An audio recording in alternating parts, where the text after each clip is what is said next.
So welcome back to our YouTube channel. मैं तरुण कौशिक और यार आज की वीडियो के अंदर हम बात करने वाले हैं कॉम्पिटिटिव प्रोग्रामिंग के बारे में कि कॉम्पिटिटिव प्रोग्रामिंग आखिर होती क्या है और हम कैसे एक कॉम्पिटिटिव प्रोग्रामर बन सकते हैं, हम कैसे कॉम्पिटिटिव प्रोग्रामिंग स्टार्ट कर सकते हैं।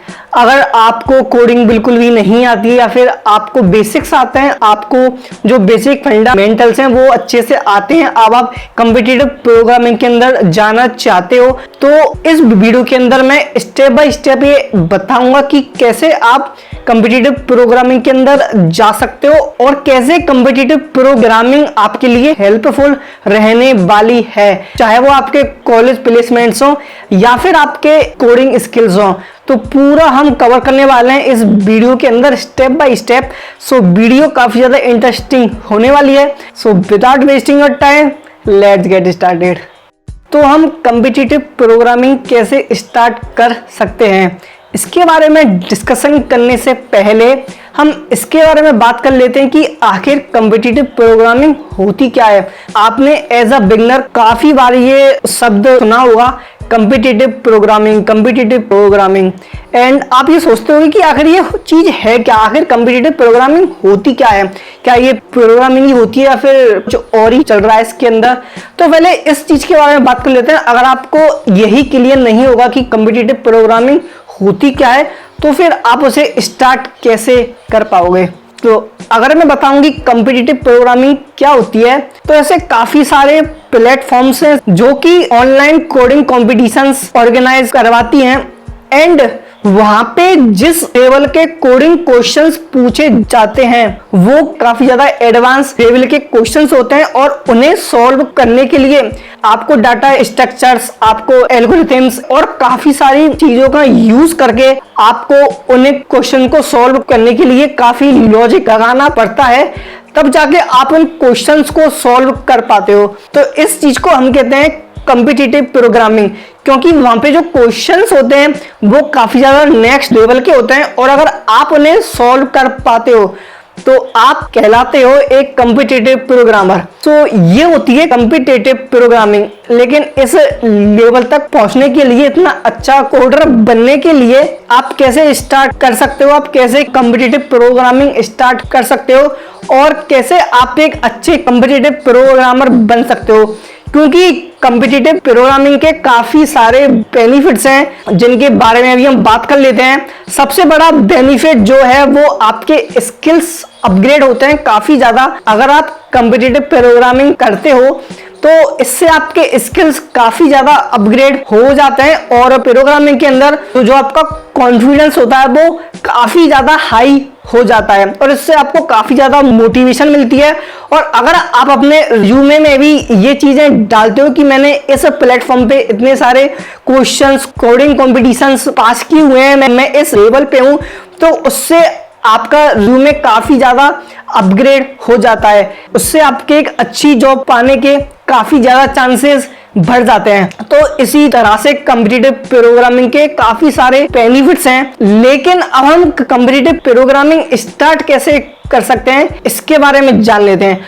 तो मैं आपके साथ 3 ऐसे स्टेप्स शेयर करने वाला हूं जिन्हें फॉलो करके आप कॉम्पिटिटिव प्रोग्रामिंग स्टार्ट कर सकते हो और धीरे धीरे आप अपने स्किल्स को अपग्रेड करते हुए एक अच्छे कॉम्पिटिटिव प्रोग्रामर बन सकते हो। तो चलिए स्टार्ट करते हैं। तो सबसे पहले स्टेप की मैं अगर बात करूं जो कि है लर्न अ प्रोग्रामिंग लैंग्वेज। आपको कोई भी एक प्रोग्रामिंग लैंग्वेज चूज करनी है और उसे अच्छे से सीखना है। अब आपको कौन सी लैंग्वेज चूज करनी है, तो मैं आपको प्रीफर करने वाला हूं C++। अब आप C++ या फिर जावा में से कोई भी एक लैंग्वेज चूज कर सकते हो, लेकिन मैं आपको C++ ही प्रीफर करने वाला हूं क्योंकि C++ का जो आप कोड एग्जीक्यूट करोगे वो ज्यादा फास्ट होता है compare to Java. And competitive programming के अंदर ये चीज काफी ज्यादा मैटर करती है। First one is time complexity and second one is space complexity. आपका कोड कितने टाइम में एग्जीक्यूट करता है। जैसे मान लो मैंने कोई कोड लिखा और मेरे कोड को एग्जीक्यूट होने में लगे 10 सेकंड और जो मेरा फ्रेंड था उसके कोड को एग्जीक्यूट होने में लगे 15 सेकेंड्स, तो जो मेरी रैंक होगी उससे ज्यादा होगी। एंड कॉम्पिटिटिव प्रोग्रामिंग के अंदर इसी टाइप से आप जो आपकी रैंकिंग होती है वो डिसाइड होती है कि आपको 2-3 घंटे के अंदर 4-5 क्वेश्चन सॉल्व करने होते हैं, तो आप उन्हें कितने कम टाइम में सॉल्व कर पा रहे हो, आपका कोड कितनी जल्दी एग्जीक्यूट कर रहा है, और आपका कोड की जो लेंथ है, जो आपके कोड का जो स्पेस है, वो कितना कम स्पेस का कोड ले रहा है, वो चीजें काफी ज्यादा मैटर करती हैं।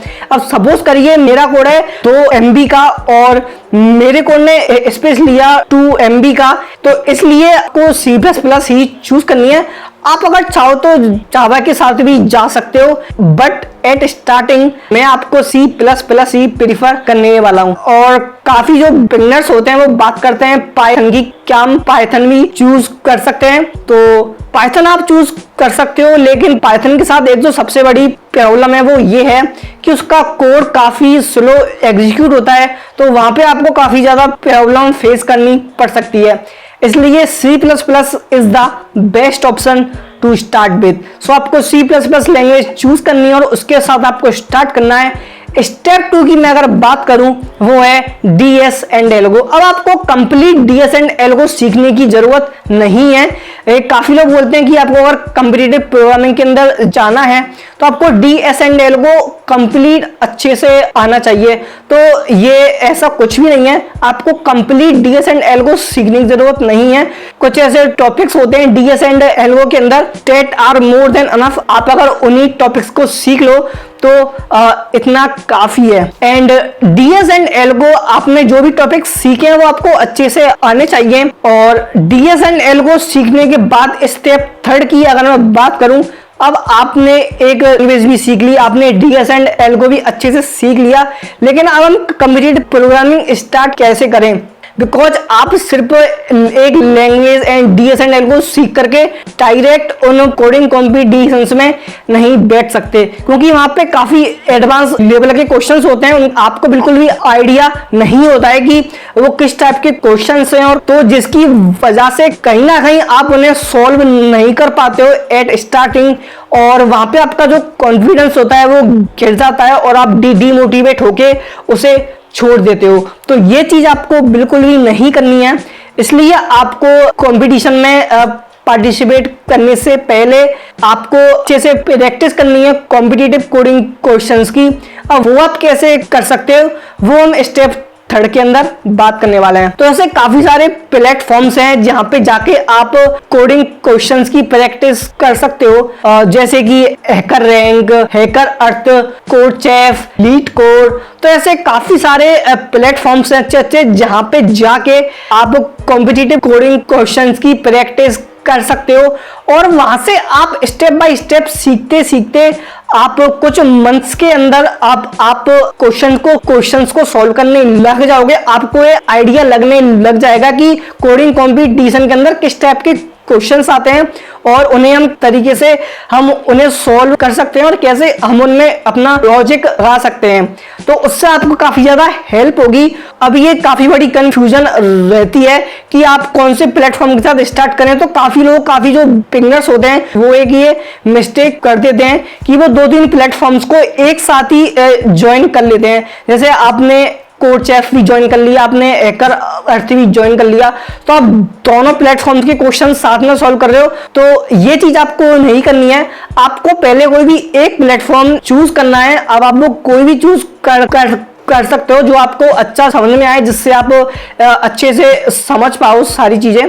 तो आप कोई भी प्लेटफॉर्म चूज करके आप उस पर कम से कम 15-20 दिन या 1 मंथ आप उस पर रुकिए और उस पर क्वेश्चंस को सॉल्व करना स्टार्ट कीजिए।